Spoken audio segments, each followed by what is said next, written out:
विरोधी दलों के तीखे विरोध के बाद भी वक्फ अमेंडमेंट बिल आज लोकसभा में पेश हुआ। इस पर अब तक 9 घंटे की चर्चा हो चुकी है और थोड़ी देर में बिल पास भी हो जाएगा। आज चर्चा के दौरान पार्लियामेंट में जो सवाल उठे, वक्फ बिल को लेकर जो आशंकाएं जाहिर की गई, सरकार की नीयत पर जो शक जताया गया, इसका सरकार की तरफ से करारा जवाब दिया गया। सबसे बड़ा इल्जाम यह था कि वक्फ बिल में अमेंडमेंट हुआ तो सरकार मुसलमानों की संपत्तियों पर कब्जा कर लेगी।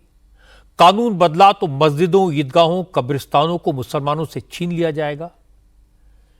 यह सवाल उठाया गया कि वक्फ प्रॉपर्टीज घोषित करने से पहले डीएम की परमिशन लेना जरूरी क्यों किया गया है। यह भी पूछा गया कि वक्फ बोर्ड और वक्फ काउंसिल में गैर मुसलमानों को शामिल क्यों किया गया। एक आरोप यह लगा कि सरकार वक्फ ट्राइब्यूनल को कमजोर करना चाहती है। सिविल कोर्ट्स और हाई कोर्ट में जाने का रास्ता खोलकर सरकार वक्फ के मामलों को कानूनी लड़ाई में फंसाना चाहती है। वक्फ बाय यूजर को खत्म करके सैकड़ों साल पुरानी प्रॉपर्टीज मुसलमानों से छीन ली जाएंगी। असल में हर बात को घुमा फिराकर उसका मतलब यही निकाला गया कि सरकार वक्फ की जमीन पर, मुसलमानों की जायदाद पर कब्जा करना चाहती है, उसे हटाना चाहती है। इन सारे सवालों के जवाब आज अमित शाह ने बड़ी साफ गोई से दिए और मैं एक एक करके आपको इन सवालों के जवाब सुनवाता हूं ताकि जो कंफ्यूजन है वो दूर हो सके। वक्फ बिल को लेकर जो शक जाहिर किए गए, उसका सरकार के पास क्या जवाब है, यह आपको पता चले। लोकसभा में इस बिल पर चर्चा के दौरान होम मिनिस्टर अमित शाह ने जब इंटरवीन किया, उस समय तक बहुत सारे सवाल उठाए गए थे। अमित शाह ने कहा कि विरोधी दलों की तरफ से पूरे देश में वक्फ बिल को लेकर बहुत भ्रम फैलाया गया। मुस्लिम भाइयों को गुमराह करने की कोशिश की गई। यह दावा किया गया कि वक्फ बिल लाकर सरकार मुसलमानों के मस्जिदों, कब्रिस्तानों और खानकाहों को छीन लेगी। वक्फ बिल के जरिए सरकार इस्लामिक रीति रिवाजों में दखल देगी। इसीलिए वक्फ बोर्ड और वक्फ काउंसिल में दूसरे धर्म के लोगों को शामिल किया जा रहा है। अमित शाह ने कहा यह बात बिल्कुल गलत है, सफेद झूठ है। सरकार का इरादा मजहबी मामलों में दखल देने का बिल्कुल नहीं है। न मस्जिदें छीनेगी, न कब्रिस्तान। अमित शाह ने कहा हकीकत यह है कि वक्फ प्रॉपर्टीज की देखरेख तो मुतवल्ली करते हैं, वही करेंगे, लेकिन वक्फ प्रॉपर्टीज का मैनेजमेंट कानून के मुताबिक हो रहा है या नहीं, वक्फ प्रॉपर्टीज का इस्तेमाल उसी काम के लिए हो रहा है या नहीं जिसके लिए वो दान की गई हैं, यह देखना वक्फ बोर्ड और वक्फ काउंसिल की जिम्मेदारी है। इसका मजहब से कोई वास्ता नहीं है। इसलिए वक्फ बोर्ड और वक्फ काउंसिल में गैर मुस्लिम मेंबर होने पर किसी को कोई आपत्ति नहीं होनी चाहिए। वक्फ परिषद और वक्फ बोर्ड ये 1995 से आए। ये पूरा झगड़ा जो चल रहा है, आपने नॉन हिंदू को रख दिया और नॉन मुस्लिम को रख दिया, गैर मुस्लिम को रखा। वो झगड़ा वक्फ में दखल करने का है। पहले तो वक्फ में कोई गैर इस्लामिक सदस्य आएगा ही नहीं, ये स्पष्टता समझ लीजिए।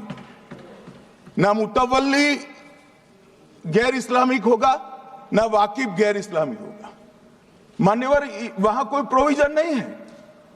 जो धार्मिक संस्थाओं का संचालन करते हैं उसमें कोई गैर मुस्लिम व्यक्ति रखने का प्रावधान किया भी नहीं है, हम करना भी नहीं चाहते हैं माननीय। इसलिए जो बड़े बड़े भाषण करते हैं कि समानता का अधिकार चला गया, दो धर्मों के बीच में समानता नहीं रही, मुसलमानों के धार्मिक अधिकारों के बीच में दखल खड़ी हो जाएगी, कुछ नहीं होने वाला मान्यवर। इस दृष्टि से देखें तो 1995 तक वक्फ की काउंसिल और वक्फ बोर्ड था ही नहीं, वो तो 95 से आया। और मान्यवर, ये जो भ्रम खड़ा किया जाता है कि ये एक मुस्लिम भाइयों के धार्मिक क्रियाकलापों के अंदर, उनके दान की हुई संपत्ति के अंदर दखल करने का है, ये बहुत बड़ी भ्रांति फैलाकर माइनॉरिटी को डराकर अपनी वोट बैंक खड़ी करने के लिए किया जा रहा है। मान्यवर, कहां पर गैर मुस्लिम सदस्य रखे जाएंगे? परिषद में और वक्फ बोर्ड में। उसका काम क्या है? उनका काम धार्मिक क्रियाकलापों को कुछ चलाने का नहीं है।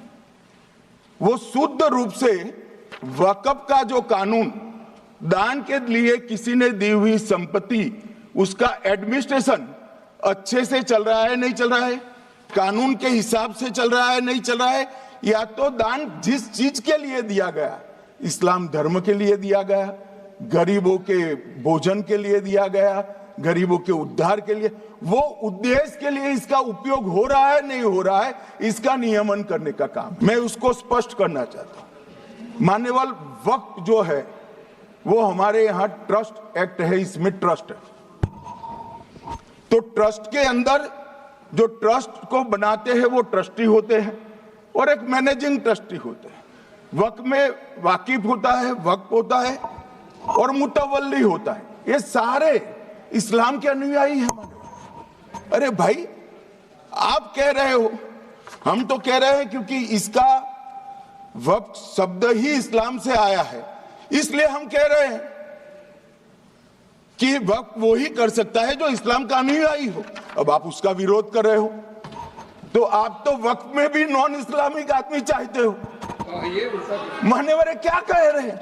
आज भी मैं स्पष्ट करना चाहता हूं, वक्फ जो कि मुस्लिम भाइयों की धार्मिक क्रियाकलाप और उनके बनाए हुए दान से ट्रस्ट है, उसमें सरकार कोई दखल करना नहीं चाहती है। मुतवल्ली भी उनका होगा, वाकिफ भी उनका होगा, वक्फ भी उनका होगा। इसके बाद अमित शाह ने डिटेल में वक्फ बोर्ड और वक्फ काउंसिल का रोल समझाया। होम मिनिस्टर ने कहा, वक्फ बोर्ड एक ट्रस्ट है जिसका कोई रिलीजियस कैरेक्टर नहीं है। इसके मैनेजमेंट में अधिकारी भी होंगे और नॉन मुस्लिम भी। उन्हें सिर्फ ये देखना होगा कि वक्फ बोर्ड अपना काम ठीक से कर रहा है या नहीं। अमित शाह ने बताया कि वक्फ बोर्ड में जो नॉन मुस्लिम होंगे उनका काम वक्फ के काम में दखल देना नहीं होगा, बल्कि कोई गैर कानूनी काम रोकना, पैसे की चोरी और जमीन के मिसयूज पर लगाम लगाना होगा। अमित शाह ने कहा, जो लोग ट्रस्ट में उसकी जाति या धर्म देखकर अपॉइंटमेंट करने की बात कह रहे हैं, वो देश को बांटने जैसी बात है। ट्रस्ट के अंदर ट्रस्टी जो होते हैं, जो चर्च होगा तो क्रिश्चियन होंगे, पारसी भी होंगे, पारसी के लिए वो ट्रस्ट होगा, तो हिंदू होगा तो हिंदू के लिए। अब चैरिटी कमिश्नर हम कहेंगे कि भाई मुस्लिम क्यों आया? मुझे बताओ, चैरिटी कमिश्नर एक्ट में मुसलमान चैरिटी कमिश्नर बन सकता है या नहीं बन सकता है? उसको ट्रस्ट नहीं चलाना है, उसको चैरिटी के कानून के हिसाब से वो ट्रस्ट चले, उसकी देखरेख करनी है। ये धार्मिक नहीं है, ये धर्म का काम नहीं है मान्यवर, ये एडमिनिस्ट्रेटिव वर्क है। और इसलिए तो फिर चैरिटी कमिश्नर हिंदू होगा तो वो क्रिश्चियनों के ट्रस्ट का कैसे देखरेख करेगा? चैरिटी कमिश्नर क्रिश्चियन होगा तो जैनियों के और हिंदुओं के ट्रस्ट का कैसे देखरेख करेगा? अब बताओ कि सारे ट्रस्ट के चैरिटी कमिश्नर अलग अलग बन, देश तोड़ दोगे आप लोग, तोड़ दोगे। हमने साहब, मैं अभी भी आपके माध्यम से, इस सदन के माध्यम से देश भर के मुसलमान भाइयों बहनों को कहना चाहता हूं, आपके वक्फ में एक भी नॉन मुस्लिम नहीं आएगा। ये एक्ट में ऐसा कोई प्रावधान नहीं। मगर जो वक्फ बोर्ड है और वक्फ परिषद है, उसका काम क्या है? वक्फ की संपत्तियां मान्यवर बेच खाने वाले लोगों को पकड़कर इसके बाहर निकालने का। वक्फ के नाम पर औने पौने दाम में संपत्तियों को 100 साल तक किराए पे देने वाले लोगों को पकड़ना है। वक्फ का जो पैसा होता है, इनकम जो गिरती जा रही है, जिसके माध्यम से माइनॉरिटी का विकास करना है, माइनॉरिटी को आगे बढ़ाना है, इस्लाम धर्म की सारी धार्मिक संस्थाओं को पुख्ता करना है। ये पैसा जो चोरी होता है ना, उसको पकड़ने का काम वक्फ बोर्ड, वक्फ परिषद करे। और मान्यवर, वो चाहते हैं कि इनके राज में जो मिलीभगत चली वो चलती रहे, ये नहीं चलेगी। इसके बाद अमित शाह ने वक्फ अमेंडमेंट बिल को लेकर 3 बड़े सवालों के जवाब दिए। नए कानून में वक्फ ट्राइब्यूनल के फैसले के खिलाफ हाईकोर्ट में अपील का हक दिया गया है। अमित शाह ने कहा, अब तक वक्फ ट्राइब्यूनल का फैसला ही आखिरी होता था। कांग्रेस के जमाने में हाईकोर्ट जाने का रास्ता बंद कर दिया गया था और यह संविधान के खिलाफ था, इसीलिए नए कानून में बदलाव करना पड़ा। वक्फ ट्राइब्यूनल के फैसले के खिलाफ हाईकोर्ट में अपील का प्रोविजन रखा गया है। अमित शाह ने वक्फ प्रॉपर्टी में डीएम को अधिकार देने की वजह भी बताई। गृह मंत्री ने कहा कि डीएम हर जिले में रेवेन्यू रिकॉर्ड का कस्टोडियन होता है। डीएम ही ये बात चेक कर सकता है कि अगर किसी की प्रॉपर्टी को वक्फ करता है तो वो प्रॉपर्टी करने वाले की है या नहीं। इसीलिए डीएम को अधिकार दिया गया कि वो वक्फ की गई जमीन के मालिकाना हक की जांच करे। अमित शाह ने आज साफ साफ कहा, नया वक्फ कानून रेट्रोस्पेक्टिवली या फिर पहले के मामलों पर लागू नहीं होगा। वक्फ बोर्ड और वक्फ परिषद, इसका कोई ऑर्डर हम ऐसा नहीं लिख रहे हैं कि कोर्ट में नहीं जा सकते। आपने तो कर दिया था कि एक ऑर्डर को कोई कोर्ट में चैलेंज ही नहीं कर सकता। पूरा संविधान वहां समाप्त कर दिया मान्यवर। और मान्यवर, हम तो इसको कहते हैं कि कोई भी चैलेंज कर सकता है कायदे की अदालत में। इस देश में संविधान का राज है।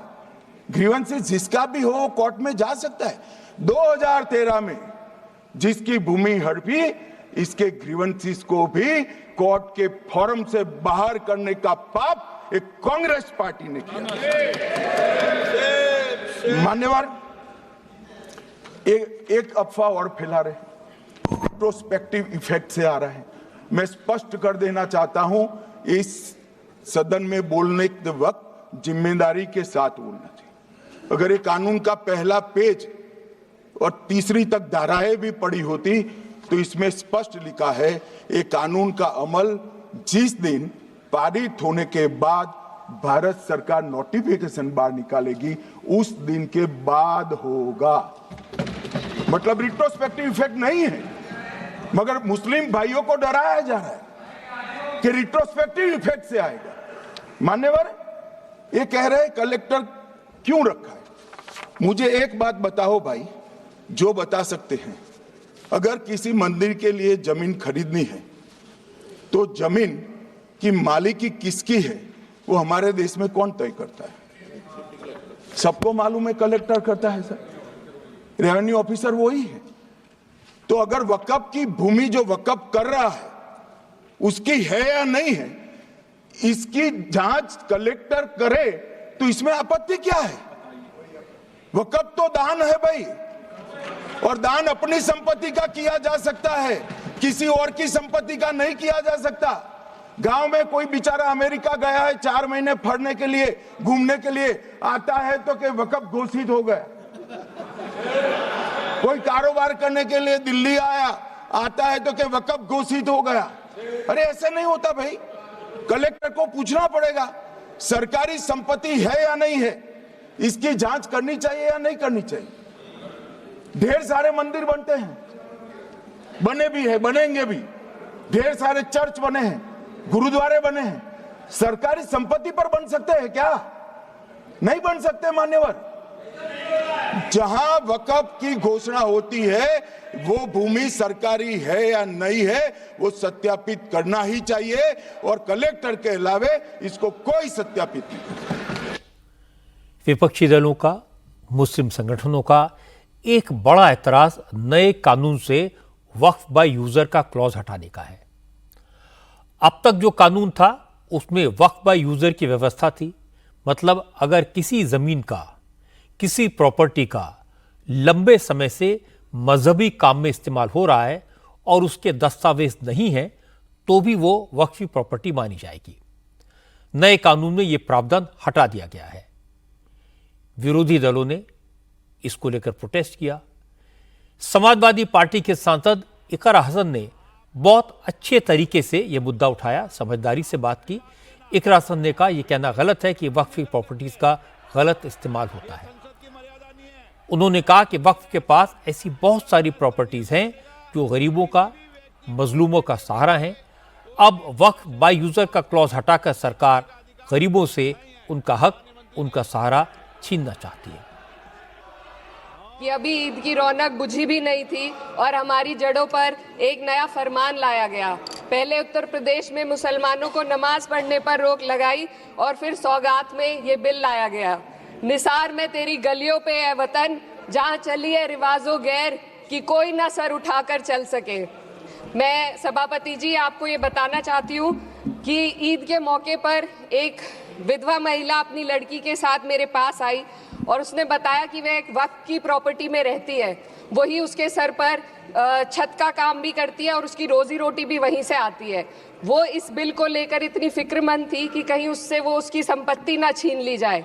वो अकेली एक ऐसी महिला नहीं है, ऐसे लाखों लोग हैं जो वक्फ की, गरीब लोग, गरीब महिलाएं जो वक्फ की संपत्ति से अपना रोजगार चला रहे हैं।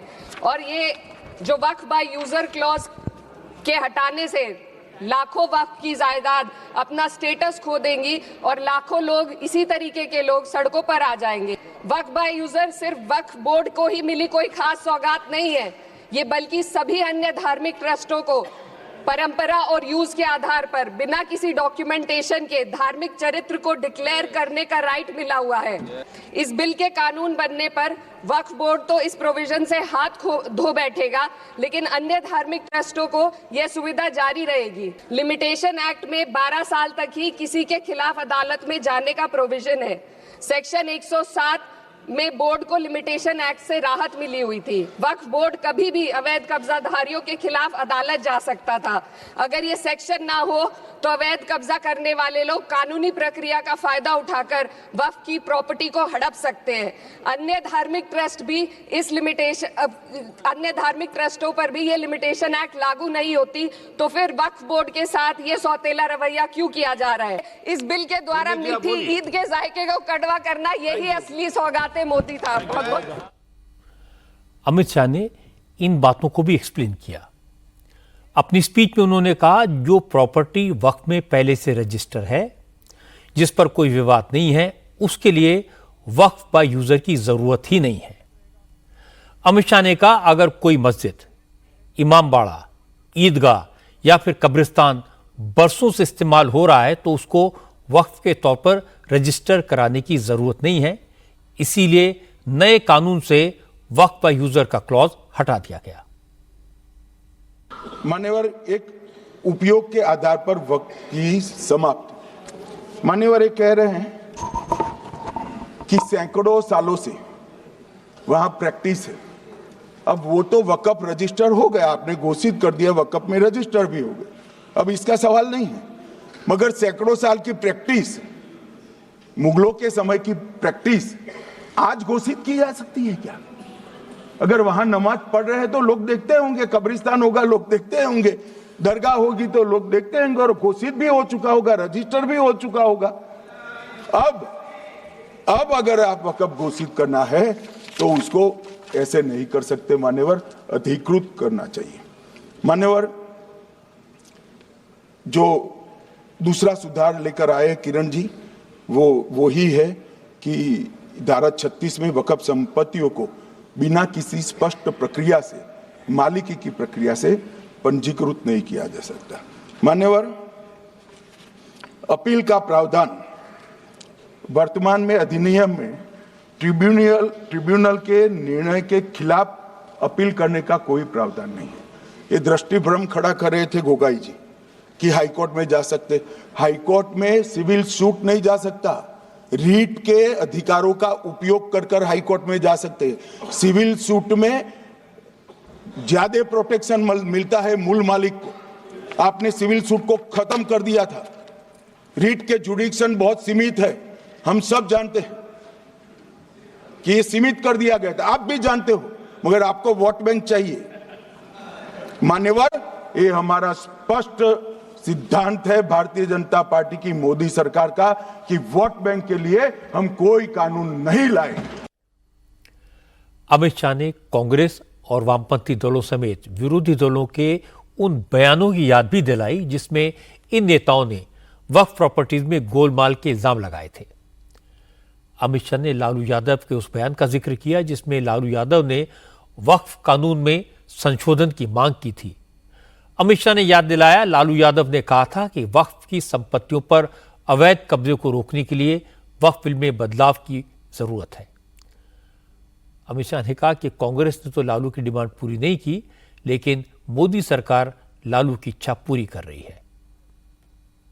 लालू प्रसाद जी, आज आरजेडी के सारे सदस्य बोले, जब 2013 का अमेंडमेंट आया, मैं लालू जी का तो पूरा पढ़ना चाहता हूं, बाकी सदस्यों का सिर्फ टोकन पढ़ूंगा। लालू जी ने क्या कहा? मैडम, सरकार जो यह संशोधन विधेयक पेश किया है, सरकार की पहल का हम स्वागत करते हैं। शाहनवाज हुसैन जी और अन्य माननीय सदस्यों ने अपनी बातों को यहां रखा, मैं उसका समर्थन करता हूं। आप देखिए, सारी जमीनें हड़प ली गई हैं, चाहे सरकारी हो या गैर सरकारी। वक्फ बोर्ड में जो काम करने वाले लोग हैं, उनके द्वारा सारी प्राइम लैंड को बेच दिया गया है। पटना में ही डाक बंगले की जितनी प्रॉपर्टी थी, सब पर अपार्टमेंट बन गए। इस तरह की काफी लूट खसोट हुई है। हम संशोधन विधेयक तो आपको अंत में लाए हैं, समर्थन करते हैं, लेकिन मैं चाहता हूं कि भविष्य में आप कड़ा कानून लाइए और ये जो चोरी करने वाले लोग हो, उनको जेल की सलाखों के पीछे डालिए। अब साहब, लालू प्रसाद की इच्छा इन्होंने तो पूरी नहीं की, नरेंद्र मोदी जी ने पूरी कर दी। ये लालू जी ने कहा था, एक कड़ा कानून लाइए। मान्यवर शरीफुद्दीन शरीफ, उन्होंने कहा, मंत्री जी समझते हैं कि शायद इससे मुसलमानों का वोट मिल जाएगा, लिहाजा मुसलमान लोगों ने भी खुद ही तबाही मचाई है, इसलिए मैं गुजारिश करूंगा कि इसके लिए आप सख्त कानून बनाइए, उनके हाथों में हथकड़ियां पहनाइए और जो उनके कब्जे किए हैं, वो जमीनों बेचकर गरीब और तलाकशुदा मुस्लिम बहनों का कल्याण करिए। इसके बाद श्री हमीदुल्लाह सैयद लक्षद्वीप से थे, उनका भी इसी टोन का भाषण है। और मान्यवर, मैं आज की बात नहीं कर रहा हूं, 2013 का जो बिल कांग्रेस पार्टी लेकर आई, इसके विरोध में इनके समर्थकों ने जो कहा था, मान्यवर ये है। अमित शाह ने लालू प्रसाद यादव के जिस बयान का जिक्र किया, वो लालू ने 2010 में दिया था। संसद में लालू ने लोकसभा में कहा था कि वक्फ के नाम पर जमीन पर कब्जे और उन्हें बेचने का खेल चल रहा है, इस पर लगाम लगनी चाहिए। मैं आपको लालू यादव का वो बयान भी सुनवा देता हूं। देखिए, कानून बनाना चाहिए बहुत कड़ा। सारी जमीनें हड़प ली गई है, चाहे सरकारी हो या गैर, उसमें जो काम करने वाले लोग हैं सब बेच दिया है। प्राइम लैंड, ऐसा नहीं है कि कोई खेती वाली जमीन है। पटना के डाक बंगला पर जितनी प्रॉपर्टी थी, ये सब पर अपार्टमेंट बन गया, सब लोगों ने लूट लाट लिया है। आगे से खैर आप तो लाइए, इसको पास हम लोग कर देते हैं संशोधन आपका, लेकिन आगे से कड़ाई के साथ जो भी बल्लियाँ बना रहे हैं, इसको संवैधानिक अधिकार दीजिए और कानूनेबल ऑफेंस करिए। अगर कोई बेचता है सो, और जो कब्जा किए हुए है सो, और ये सारे लोगों को क्रिमिनल मतलब नॉन बेलेबल इसको नहीं बनाइएगा, तब तक आपका ये खंता पूर्ति ये होता रहेगा। इसको बना दिया, उसको बना दिया, ये अबलाइज हो गया और काम खत्म हो गया। अब मैं आपको अमित शाह के भाषण की सबसे इंपॉर्टेंट बात बताता हूं। अमित शाह ने यह समझाया कि सरकार को ये वक्फ अमेंडमेंट बिल लाने की जरूरत क्यों पड़ी। होम मिनिस्टर ने कहा कि कांग्रेस ने 2014 के आम चुनाव से कुछ पहले वोट बैंक के चक्कर में वक्फ एक्ट में अमेंडमेंट किए थे, जिसके बाद देश भर की तमाम कीमती संपत्तियों को वक्फ के हवाले कर दिया गया। अमित शाह ने कांग्रेस के जमाने में वक्फ की गई प्रॉपर्टीज की पूरी लिस्ट गिना दी और इसके बाद अमित शाह ने कहा, आज अखिलेश यादव और कांग्रेस के नेता भले ही मुसलमानों को गुमराह करने की कोशिश कर रहे हों, लेकिन 4 साल में मुसलमानों को भी पता चल जाएगा कि यह कानून उनके फायदे के लिए है। इसके बाद विरोधी दलों की बात कोई मुसलमान नहीं सुनेगा। वक्फ का 2013 का अमेंडमेंट न किया होता तो ये बिल लाने की शायद जरूरत न पड़ती। सब कुछ अच्छा चलता था।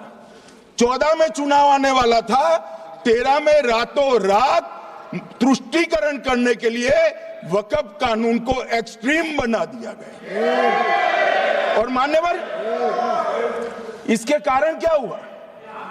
इसके कारण दिल्ली लुटियन की 123 वीवीआईपी संपत्ति कांग्रेस सरकार ने जब चुनाव मुहाने पर थे, 25 दिन दूर था, वक्फ को देने का काम कर दिया। मान्यवर, 2001 से 12 के बीच 2 लाख करोड़ की वक्फ की संपत्ति निजी संस्थानों को हस्तांतरित कर दी 100 साल की लीज पर। अब मान्यवर ये कहते हैं कि इसका हिसाब किताब न करो, इसकी देखरेख न करो। भाई, ये पैसा जो है देश के गरीब मुसलमान का है, ये गन्ना सोटों की चोरी के लिए नहीं, ये इसको रोकने के लिए। और इनके जो ठेकेदार बैठे हैं मान्यवर, ये यहां गरज गरज कर बोलते हैं। उनको लगता है कि इसका विरोध कर कर हम मुस्लिम भाइयों की सिंपैथी जीतकर अपनी वोट बैंक पक्का करेंगे। उसमें कोई फायदा नहीं होगा अखिलेश, इसलिए कि 4 साल में मुस्लिम भाइयों को मालूम पड़ जाएगा कि ये कानून तो उनके फायदे में है। क्योंकि इसके बाद भी कुछ नेताओं ने कहा सरकार कुछ भी कर ले, मेजॉरिटी है, कानून पास कर ले, देश के मुसलमान वक्फ कानून में बदलाव को मंजूर नहीं करेंगे, इसके खिलाफ पूरे देश में आंदोलन होगा। तो अमित शाह ने कहा सरकार ने साफ नीयत से कानून बनाया है, इसलिए संसद से पारित कानून सबको मानना ही पड़ेगा। और मान्यवर, यहां एक सदस्य ने तो कह दिया, एक सदस्य ने कह दिया माइनॉरिटी इस कानून को स्वीकार नहीं करेगी। क्या धमकाना चाहते हो भाई? संसद का कानून है, सबको स्वीकार करना पड़ेगा। स्वीकार नहीं करेंगे मतलब क्या है? कैसे बोल सकते हैं कोई हम कानून को स्वीकार नहीं करेंगे? एक कानून भारत सरकार का है, हर एक पर बंधन करता होगा और इसको स्वीकार करना पड़ेगा। पिछले कई हफ्तों से गांव-गांव में, घर घर में मुसलमानों को यह समझाया गया अगर वक्फ का कानून बदला तो सरकार मुसलमानों की प्रॉपर्टी पर कब्जा कर लेगी, मस्जिदों कब्रिस्तानों को हड़प लेगी। लेकिन आज पूरी बहस के दौरान इस बिल का विरोध करने वाला कोई नेता यह नहीं बता पाया कि इस बिल में ऐसा प्रोविजन कहां है, मुसलमानों की प्रॉपर्टी पर कब्जा कैसे होगा। सारा फोकस मुसलमानों की ठेकेदारी पर था। तर्क दिया गया कि कांग्रेस, तृणमूल कांग्रेस, आरजेडी और समाजवादी पार्टी मुसलमानों की हिमायत कर सकती है, लेकिन बीजेपी मुसलमानों के वेलफेयर की बात करने वाली कौन होती है। आर्गुमेंट यह दिया गया कि बीजेपी को मुसलमान वोट नहीं देते, बीजेपी का कोई मुसलमान एमपी नहीं है, तो फिर बीजेपी को मुसलमानों की भलाई की बात करने का क्या अधिकार है। विरोधी दलों की बहस इस बात पर थी कि बीजेपी सरकारें मुसलमानों को सड़क पर नमाज पढ़ने से रोकती हैं, मोदी सरकार ने 3 तलाक का कानून बना दिया, इसीलिए अगर बीजेपी मुसलमानों के फायदे की बात करती है तो इसमें कुछ गड़बड़ जरूर होगी। ऑपोजिशन के लोगों ने जो कहा उसका मतलब था बीजेपी की सरकारें कुंभ का मेला कराएं, काशी विश्वनाथ और महाकाल का कॉरिडोर बनाएं तो ठीक है, पर मुसलमानों की बात ना करें, क्योंकि मुसलमान, उनकी ठेकेदारी तो विपक्ष के नेताओं की है। सच बात यह कि नरेंद्र मोदी से पहले की सरकारें मुसलमानों से जुड़े किसी कानून को छेड़ने से डरती थी। वो मुस्लिम वोटों के ठेकेदारों से खौफ खाती थी। मुस्लिम वोट मिलता रहे इस वजह से मुसलमानों को नाराज करने के ख्याल से भी घबराती थी। नरेंद्र मोदी ने इस नैरेटिव को बदला है। मोदी को भी यह कहकर डराया गया कि वक्फ का बिल लाएंगे तो जेडीयू साथ छोड़ जाएगी, टीडीपी भाग जाएगी, सरकार गिर जाएगी। पर नरेंद्र मोदी अलग मिट्टी के बने हैं, वह ऐसी बातों से डरे नहीं, अपनी बात पर डटे रहे, और यही बात मोदी को बाकी लीडर से अलग बनाती है। आज वक्फ बिल पर चर्चा के दौरान एक और खास बात दिखी। विरोधी दलों के नेताओं के पास ठोस तर्क नहीं थे, तो सबने अपने अपने सियासी नफे नुकसान के हिसाब से बात की। एक दूसरे पर हमला करके स्कोर सेटल करने की कोशिश की, हल्के फुल्के अंदाज में हंसी मजाक करने की कोशिश की। अखिलेश यादव का पूरा भाषण तो उत्तर प्रदेश की योगी सरकार और महाकुंभ के आयोजन पर था। स्पीकर को बार बार कहना पड़ा, थोड़ी बहुत बात वक्त बिल की भी कर लीजिए, लेकिन अखिलेश यादव अपनी धुन में थे। उन्होंने बीजेपी पर कमेंट किया, कहा जो पार्टी खुद को दुनिया की सबसे बड़ी पार्टी कहती है वो ये नहीं तय कर पा रही कि उसका अगला राष्ट्रीय अध्यक्ष कौन होगा। और इस पर अमित शाह ने तुरंत अखिलेश को उन्हीं के अंदाज में जवाब दिया। अमित शाह ने कहा कि ऑपोजिशन में जितनी भी पार्टियां हैं उन्हें तो अपने परिवार से ही अध्यक्ष चुनना है, इसलिए अपना अध्यक्ष चुनने में देर नहीं लगती, लेकिन बीजेपी में 12 करोड़ कार्यकर्ता पार्टी का अध्यक्ष चुनते हैं, इसलिए थोड़ी देर तो लगेगी। अध्यक्ष महोदय, मैं कहना चाहता हूं, ये जो बिल लाया जा रहा है, भारतीय जनता पार्टी में एक मुकाबला चल रहा है।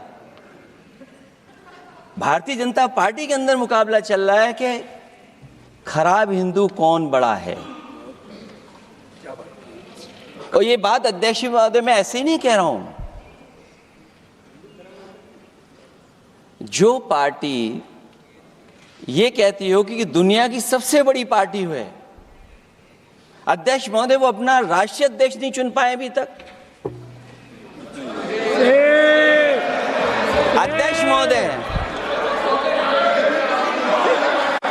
अध्यक्ष महोदय भारतीय जनता पार्टी क्या है?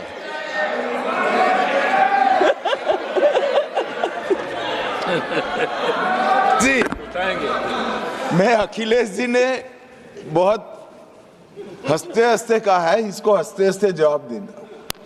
ये सामने जितनी पार्टियां हैं उनका राष्ट्रीय अध्यक्ष उन 5 लोगों को ही चुनना है परिवार के। हमें माननीय अध्यक्ष जी करोड़ों सदस्यों में से 12-13 करोड़ सदस्य प्रक्रिया कर कर चुनना है तो देर लगती है। आपके यहाँ जरा भी देर नहीं लगेगी। मैं कह देता हूं अभी 25 साल तक आप अध्यक्ष हो जाओ, नहीं बदल सकता। चर्चा के दौरान जेडीयू, एलजेपी और आरजेडी के नेताओं के बीच भी नोकझोंक हुई, क्योंकि नीतीश कुमार की पार्टी ने वक्फ अमेंडमेंट बिल को खुलकर सपोर्ट किया, तो आरजेडी के नेताओं ने नीतीश कुमार और चिराग पासवान को मुसलमानों का दुश्मन बता दिया। जेडीयू के नेता ललन सिंह ने आरजेडी को करारा जवाब दिया। ललन सिंह ने कहा, कुछ लोग जेडीयू के सेक्युलरिज्म पर सवाल उठा रहे हैं, लेकिन ये वही लोग हैं जो दिखावे के लिए सेक्युलरिज्म की राजनीति करते हैं। ललन सिंह ने भी लालू यादव का जिक्र किया, कहा कि पहले पिता वक्फ कानून में बदलाव की मांग करता था और अब बेटा वक्फ कानून में बदलाव का विरोध कर रहा है।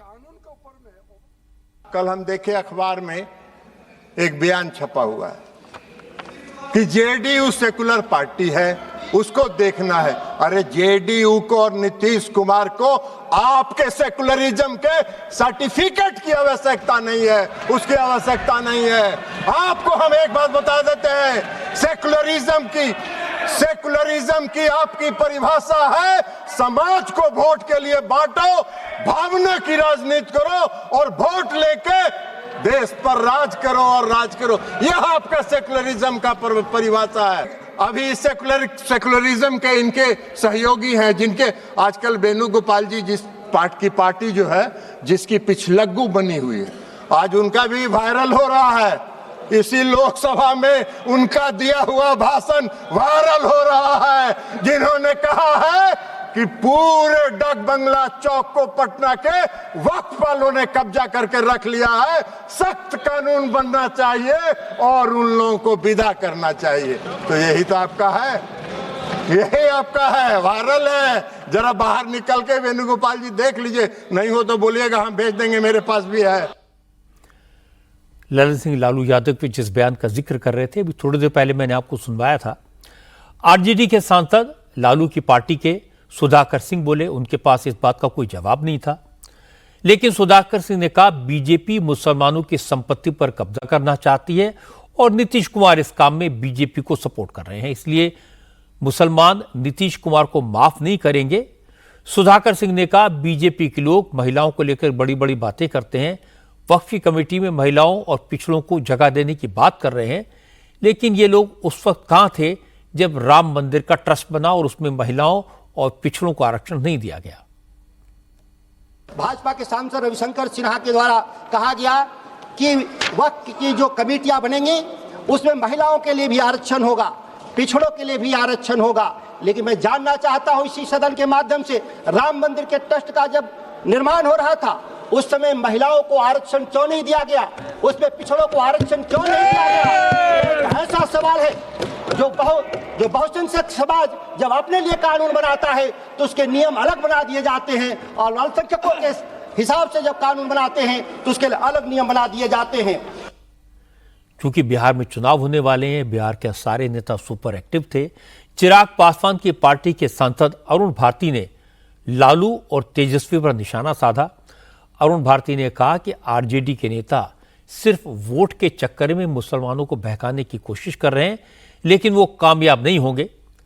अरुण भारती ने कहा कि तेजस्वी कितना भी विरोध करें, लेकिन मोदी सरकार वक्फ कानून में बदलाव करके वक्फ प्रॉपर्टी की लूट को रोकेगी, लालू यादव की इच्छा पूरी करेगी। वक्फ के मुद्दे पर जिस तरह से हमारे राष्ट्रीय अध्यक्ष चिराग पासवान जी के विरोध में फतवा लाया गया, अभी आपने भी सुना होगा समाचार पत्र के माध्यम से, तो उन लोगों को मैं ये जवाब देना चाहूंगा कि आप लोगों को उस पुत्र से शिकायत है जिसके पिता ने मुस्लिम मुख्यमंत्री बिहार में बनाने के लिए अपनी पार्टी के अस्तित्व को खतरे में डाल दिया था। लेकिन आज जब वक्फ का बिल आया है, आपके समाज के लिए बिल आया है, तब आप उनके साथ खड़े हैं जिन्होंने उस वक्त मुस्लिम मुख्यमंत्री का विरोध किया। और जैसे पहले भी कहा गया था कि बिहार में इस वक्त पिता पुत्र में गजब विडंबना बनी हुई है। पिता ने इसी लोकसभा के सदन में कहा था 2010 में कि हमें भी पता है कि पटना में कितनी सारी संपत्तियां वक्फ के पास हैं, लेकिन पुत्र कह रहा है कि हम वक्फ का बिल आने नहीं देंगे, इसको बिहार में हम लागू नहीं होने देंगे, और मुख्यमंत्री बनने का सपना पाले हुए हैं। वक्फ बिल पर चर्चा के दौरान उद्धव ठाकरे की शिवसेना और एकनाथ शिंदे की शिवसेना के नेताओं में भी नोकझोंक सुनने को मिली। उद्धव की पार्टी के अरविंद सावंत ने कहा, कुछ लोग उद्धव ठाकरे और उनकी पार्टी के हिंदुत्व पर सवाल उठा रहे हैं, लेकिन वो खुद अपने कारनामे भूल जाते हैं। अरविंद सावंत ने कहा, जो लोग आज मुसलमानों को लेकर चिंता जाहिर कर रहे हैं, उनकी कथनी और करनी में बहुत फर्क है। आप लोगों की कथनी और करनी में बहुत फर्क होता है। आपको जो बिल लाने में किसी को न्याय देने की प्रक्रिया नहीं है आपके मन में। आप अगर हिंदुत्व की आज हमारे राज्य के मुख्यमंत्री ने ललकारा है कि शिवसेना और उद्धव बाला साहब ठाकरे पार्टी क्या बोलने वाली है, हिंदुत्व के साथ खड़ी रहेगी क्या, आप हमें हिंदुत्व सिखाने वाले हैं। अगर हिंदुत्व की बात करते हैं तो मैं आपको याद दिलाता हूं कि हाल ही में हमने जो पद्मनाभ मंदिर था उसका खजाना निकाला था। क्या हुआ, उस खजाने को क्यों निकाला, किस लिए निकाला? उसके बाद में केदारनाथ मंदिर, हमारे शंकराचार्य जी ने कहा 300 किलो सोना गायब हुआ। क्या हुआ, किस लिए गायब हुआ, कैसे गायब हुआ? तिरुपति पे भी आपका ध्यान है। अयोध्या में तो आपने देखा कि जिस ढंग से आपने जो कुछ प्रयोग किए, तो लोगों ने तो आपको जगह दिखा दी अयोध्या में। वहां के मंदिर तोड़े गए, वहां की मूर्तियां तोड़ी गई, वहां की मूर्तियां वाराणसी भी हुआ, दोनों जगह गड़ गए आपके वोट, तो दोनों जगह मूर्तियां भी गायब हुई। ये जो कुछ आप कर रहे हो ना, तो ये मत समझना कि आप जो कुछ कर रहे हो वो सही कर रहे हो। हालांकि अरविंद सावंत ने अपनी बात खत्म कर दी, लेकिन यह नहीं बताया कि वो बिल के सपोर्ट में है या फिर विरोध में।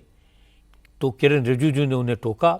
रिजिजू ने कहा कि अरविंद सावंत पहले तो शिव सैनिकों वाले अंदाज में बोलते थे, लेकिन अब उनका अंदाज बदल गया है, बातें बदल गई हैं और हाव भाव भी चेंज हो गया है।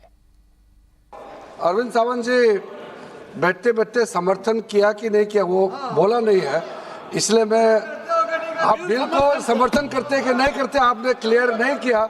लेकिन मैं से इतना कहना चाहता हूँ, पहले मुझे भी अरविंद सावंत जी का शिव सैनिक होने का, शिवसेना का MP होने का जैसे बोलचाल था, वो क्यों बदल गए हैं? आप इंसान बदल गए या कांग्रेस के साथ हाथ मिले इसलिए आप बदल गए? पहले तो बड़ा शिवसेना का एजेंडा लेके अच्छा बोलता था, हमको भी अच्छा लगता था। इसके बाद एकनाथ शिंदे के बेटे और शिवसेना के सांसद श्रीकांत शिंदे ने उद्धव ठाकरे की शिवसेना पर हमला किया। क्योंकि अरविंद सावंत आज हरी जैकेट पहनकर आए थे, श्रीकांत शिंदे ने पूछा, अरविंद सावंत की हरी जैकेट का मैसेज साफ है, वो किसके साथ है। और इसके बाद शिंदे ने कहा, आज अगर बाला साहब होते तो अरविंद सावंत की बात सुनकर उन्हें बहुत दुख होता। यहां पर कुछ साथी, अरे पुराने नहीं, अभी भी हो सकते हो,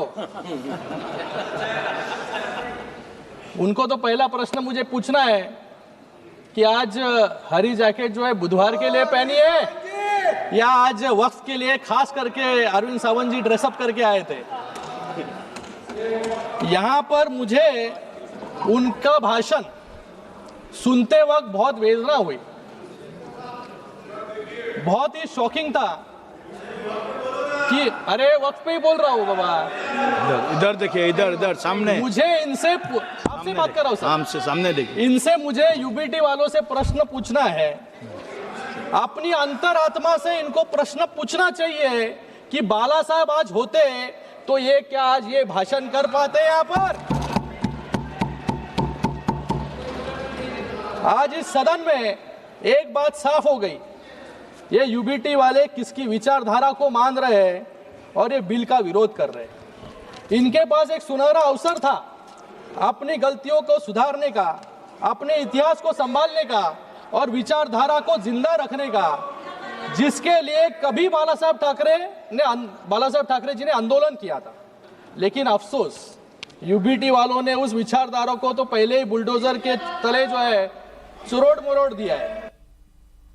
आपने देखा होगा आज पार्लियामेंट में विपक्षी नेताओं ने वक्फ के मेरिट पर कम बात की, अपना पॉलिटिकल स्कोर सेटल करने की कोशिश ज्यादा की और कई एमपीज ने तो अपनी अपनी पार्टी के चीफ को खुश करने के लिए उनकी तारीफों के पुल बांध दिए। अखिलेश यादव पूरे भाषण के दौरान योगी को याद करते रहे। उन्होंने तो यह कहने की कोशिश की कि कुंभ में जिन 30 लोगों की मौत हुई उस पर पर्दा डालने के लिए सरकार वक्फ में अमेंडमेंट का बिल लेकर आई। शिंदे सेना के लीडर उद्धव सेना से पूछते रहे, अगर बाला साहब ठाकरे होते क्या वो वक्फ बिल का विरोध कर पाते? अगर बाला साहब होते तो क्या वो मुसलमानों के हक में तकरीर दे पाते?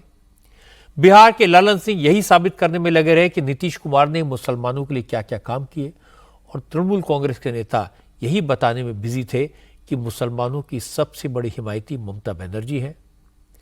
वक्फ के बिल को लेकर इन सारे नेताओं ने अपनी अपनी नजरों से अलग अलग तरीके से देखा, अपने स्टेट की पॉलिटिक्स के नजरिए से देखा और बिल के प्रोविजंस में बदलाव पर कोई बात नहीं की। लोकसभा में इस वक्त भी वक्फ बिल पर चर्चा चल रही है।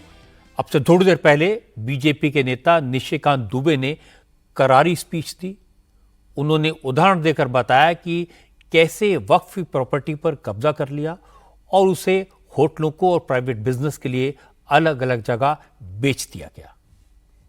ये और भी जानने की बात है, हैदराबाद में यहां बहुत आंध्र प्रदेश आंध्रा के हैं, म्यूनिसिपल कॉर्पोरेशन आंध्रा ने 20 साल तक टेंडर फाइनल नहीं हुआ क्योंकि जो राजा की संपत्ति थी, जो कि भारत सरकार या तेलंगाना सरकार की संपत्ति होती, उसको वक्फ ने ले लिया।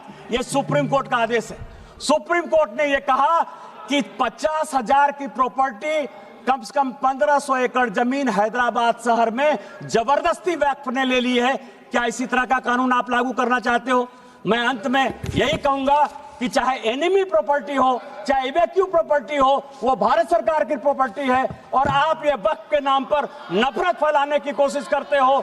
आपने जो है इस देश को वोट बैंक की पॉलिटिक्स में मुसलमान की पॉलिटिक्स बना दिया है। हिंदुओं से आपका कोई लेना देना नहीं है। मैं अंत में केवल यही कहूंगा कि मैंने समंदर से सीखा है जीने का तरीका, चुपचाप से कहना, बहना और अपनी मौज में रहना और अपनी मौज में भारतीय जनता पार्टी आगे बढ़ेगी। एक और खास बात समझने की जरूरत है। जब किरण रिजिजू वक्फ अमेंडमेंट बिल पर लोकसभा में बोल रहे थे, उसे पेश कर रहे थे, तो उन्होंने बड़ी क्लैरिटी के साथ अपनी बात रखी थी। किरण रिजिजू ने कहा कि कांग्रेस ने मुस्लिम वोटों के चक्कर में ऐसा काम किया था कि वक्फ बोर्ड, पार्लियामेंट की बिल्डिंग और सुप्रीम कोर्ट के प्रोमाइसेस पर भी वक्फ अपना दावा कर देता था। तो अगर वो कर देता तो पार्लियामेंट भी वक्फ की प्रॉपर्टी हो जाती। अब मोदी सरकार कांग्रेस की उसी गड़बड़ी को दुरुस्त करने जा रही है। रिजिजू ने कहा इस बिल से देश के मुसलमान खुश हैं, सरकार को दुआएं दे रहे हैं, इसलिए वो विरोधी दलों के नेताओं से वे अपील करेंगे कि वो इस बिल को सपोर्ट करें और मुस्लिम भाइयों की दुआएं लें। 2013 में 2014 में हम सब चुनाव में गए और चुनाव में जाने से पहले 2013 में कुछ कदम ऐसे उठाए गए हैं जो आप सुन करके आप सदस्य के रूप में भी और इस देश का नागरिक होने के कारण आपके दिमाग में यह बात जरूर सवाल उठेगा कि ऐसा कदम क्यों उठाया गया है। 2013 में पहला यह बदलाव हुआ कि इस देश में कोई भी आदमी, कोई भी इंसान, चाहे वो हिंदू हो, मुसलमान हो, सिख हो, ईसाई हो, पारसी हो, बौद्ध हो, जैन हो, वक्फ क्रिएट कर सकता है। सबको मालूम है वक्फ एक मुसलमान का अल्लाह के प्रति अपना एक उसका एक पायस चैरिटेबल रिलीजियस पर्पस के लिए वक्फ क्रिएट किया जाता है, लेकिन उसमें डाइल्यूशन करके 2013 में कोई भी वक्फ क्रिएट कर सकता है।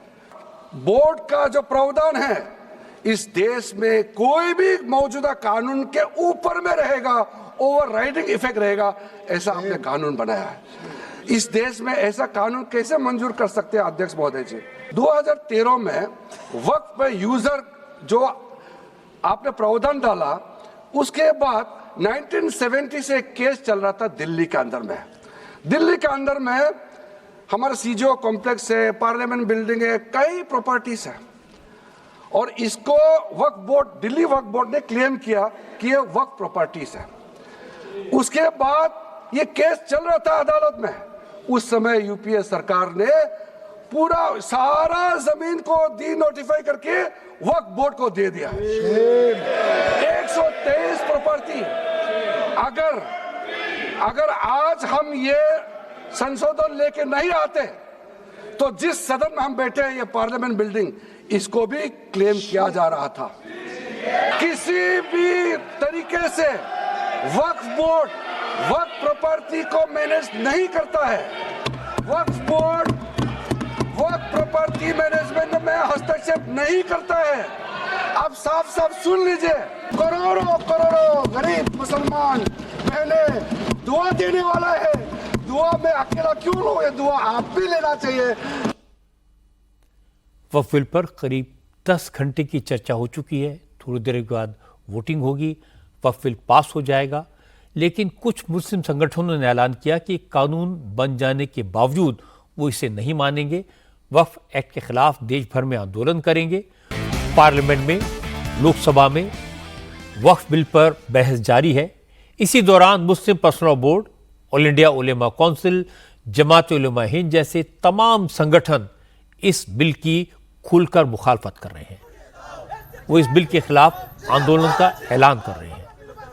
लेकिन जनता मुस्लिम अंजुमन संस्था और कुछ दूसरे संगठन ऐसे भी हैं जो वक्फ बिल को मुसलमानों के हक में बताकर उसका सपोर्ट कर रहे हैं। हालांकि तमाम मौलानों ने दावा किया वही मुसलमान वक्फ बिल को सपोर्ट कर रहे हैं जिन्हें बीजेपी ने लालच देकर अपने साथ मिला लिया है। असदुद्दीन ओवैसी की पार्टी ने वक्फ बिल के खिलाफ देश भर में शाहीन बाग जैसे प्रोटेस्ट करने का ऐलान किया। जमात उलेमा हिंद के मौलाना सिराज खान ने कहा कि मुसलमान सब कुछ बर्दाश्त कर सकता है लेकिन मजहब में किसी तरह की दखलंदाजी सहन नहीं करेगा। सिराज खान ने कहा मुसलमान जेल जाने से नहीं डरते, देखते हैं सरकार कितने लोगों को जेल में डालेगी। जेलें भर जाएंगी लेकिन अब मुसलमान खामोश नहीं रहेंगे। मुसलमान सब बर्दाश्त करेगा लेकिन अपने मसाइल के अंदर, अपने मसलक के अंदर किसी भी चीज़ की गवर्नमेंट के इंटरफेयर बर्दाश्त नहीं करेगा। अभी बहुत माजरत के साथ अब एक जुमला बोलूँगा, मुझे क्या अयोध्या राम मंदिर जहाँ बना मुझे उसका ट्रस्टी बनाएंगे? आप बताइए, मुझे बनाएंगे ट्रस्टी? मैं आपसे सवाल कर रहा हूँ, मुझे बनाएंगे? बम्बई के अंदर सिद्धि विनायक मंदिर है, क्या मुझे उसका ट्रस्टी बनाएंगे?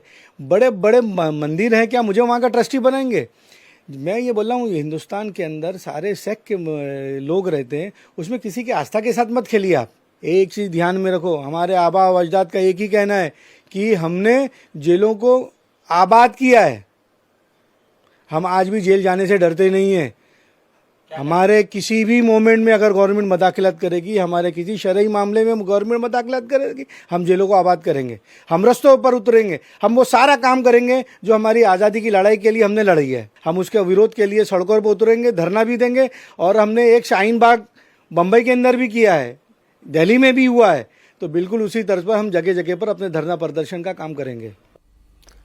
सरकार का कहना है कि वक्फ बोर्ड का मजहब से कोई लेना देना नहीं, ये सिर्फ प्रॉपर्टी मैनेजमेंट का मसला है। पिछले दिनों मुझे बहुत सारे मुस्लिम भाइयों बहनों से बात करने का मौका मिला। उन्हें तो मस्जिदों में दी गई तकरीरों में, मौलानों की बातों में सिर्फ ये समझाया गया कि सरकार की नीयत मुसलमानों की प्रॉपर्टी हथियाने की है, उस पर कब्जा करने की है, इसीलिए वक्फ का कानून बदला जा रहा है।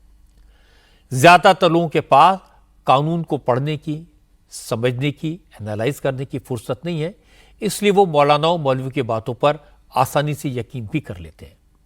लेकिन आज अमित शाह ने जिस तरह से समझाया कि मुसलमानों की प्रॉपर्टी पर कब्जा करने का सरकार का न कोई इरादा है, न बिल में कोई प्रावधान है।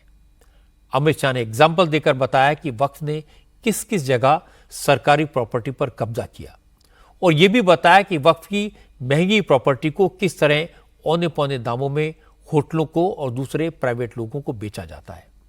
और फिर यह भी बताया कि वक्फ के पास हजारों करोड़ रुपए की संपत्ति है, पर उससे होने वाली कमाई सिर्फ 126 करोड़ रुपए की है। अब जो इन सारी बातों को सुनेगा उसे समझ में आ जाए कि इसकी सरकार को वक्फ के कानून में बदलाव क्यों करना पड़ा। और ये कानून बदलने से मस्जिदों, ईदगाहों और कब्रिस्तानों को कोई खतरा नहीं है। वो मुसलमानों के हैं और उन्हीं के रहेंगे।